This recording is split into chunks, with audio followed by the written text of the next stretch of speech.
No one has a greater stake in the outcome of events that are unfolding today than your generation. It's inspiring to see you devote your time and energy to help the United States seize the historic changes sweeping the Middle East and North Africa. It's a moment of great challenge, but also a moment of opportunity for greater peace and security for the entire region. I intend to work with you to seek a peace that will address our security concerns. Incredible new video just into our newsroom of a massive twister hitting central Oklahoma. Rick has been watching. Oh my God! Back up! Oh no!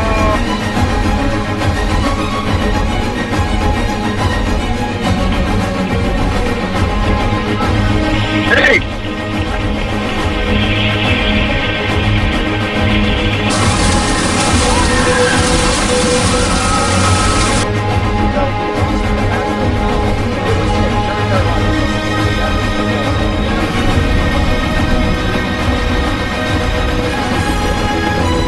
Forever change along the state's flood zone.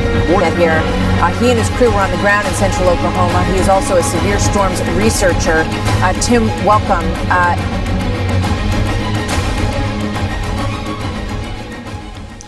Maintenant, pour compléter le chapitre sur la validation de l'orbite de Planète X qu'on vous a montré avec différentes méthodologies, on va voir les Sumériens, on va voir la Kabbale juive, on va voir des symboles francs-maçonniques, des anciennes peintures qu'on a trouvées dans des grottes, même chose au niveau des Mayas, des Incas, dans des peintures qu'on a trouvées dans certaines grottes, la mythologie chinoise, on va voir des signes astrologiques, et on va couvrir toutes ces choses-là, et on va vous parler aussi un peu de certains versets très explicites de la Bible à ce niveau-là. Alors, débutons notre comparaison avec une étude de Ézéchiel, chapitre 1, verset 4 à... On va s'arrêter au verset 16. Et on y voit ici la description d'êtres qui viennent du ciel. Et on y décrit aussi des formes d'objets duquel ces êtres-là viennent, qui s'apparentent étrangement aux soucoupes volantes qu'on voit aujourd'hui dans les photos. Et on va vous montrer ça. Alors, ça commence ainsi.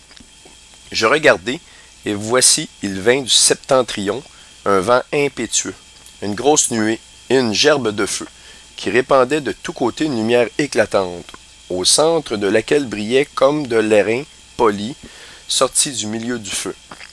Au centre encore apparaissaient 4 animaux, dont l'aspect avait une ressemblance humaine.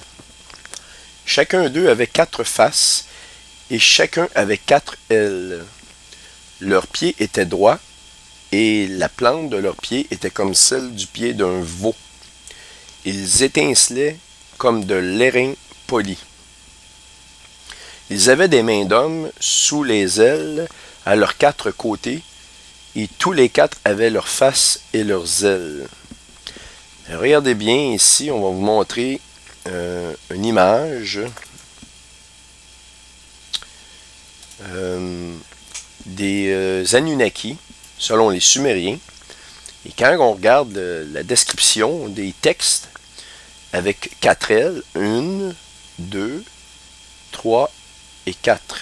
Celle qui est en arrière, ici on la voit, celle qui est sur son côté, qui serait le côté droit de cet être, et 2 qui pointent vers le haut ici. Et leur point de jonction semble être environ au même endroit dans le haut du dos. Alors revenons à notre texte.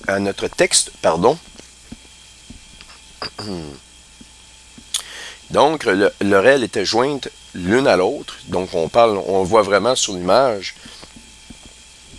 que le point de jonction est vraiment situé au même endroit. Et ils avaient une face d'homme. Étaient joints l'une à l'autre. Ils ne se tournaient point en marchant, mais chacun marchait droit devant soi. Donc, ils ont une façon bien à eux de se déplacer.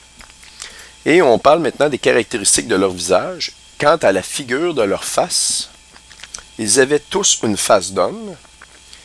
Tous les 4 avaient une face de lion à droite. tous les 4 avaient une face de bœuf à gauche et tous les 4 une face d'aigle. On va arriver à porter votre attention ici sur ce verset-là qui est très important. La face d'homme correspond au signe astronomique du Verseau, duquel on voit un homme qui verse de l'eau. Et quand on parle de la face de lion, mais ça parle par soi-même. On parle de Léo, lion, le signe astronomique du lion. Et on parle de face de bœuf, qui est Taurus, le taureau. Et ensuite, on parle d'une face d'aigle. Eh bien, vous devez savoir que l'aigle, c'était, dans les temps anciens, on appelait le scorpion l'aigle. Et c'est assez intéressant parce que si on regarde en astronomie, on a 13 signes du zodiaque, mais en astrologie, on en a 12. Pourquoi 12? Je crois qu'ils ont essayé de cacher, c'est un petit secret qu'on va vous montrer, on va vous parler de ce secret-là. Et je vais vous remontrer ici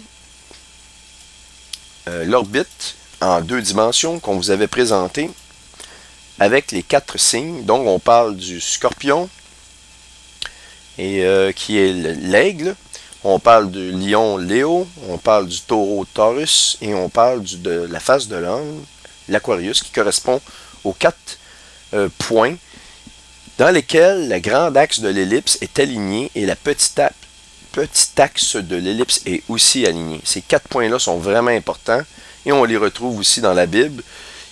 À la description de ces êtres-là ici, qu'on voit, qui proviennent évidemment des cieux, avec la description qu'on voit dans Ézéchiel de ces êtres avec 4 ailes, et on voit les mains d'hommes.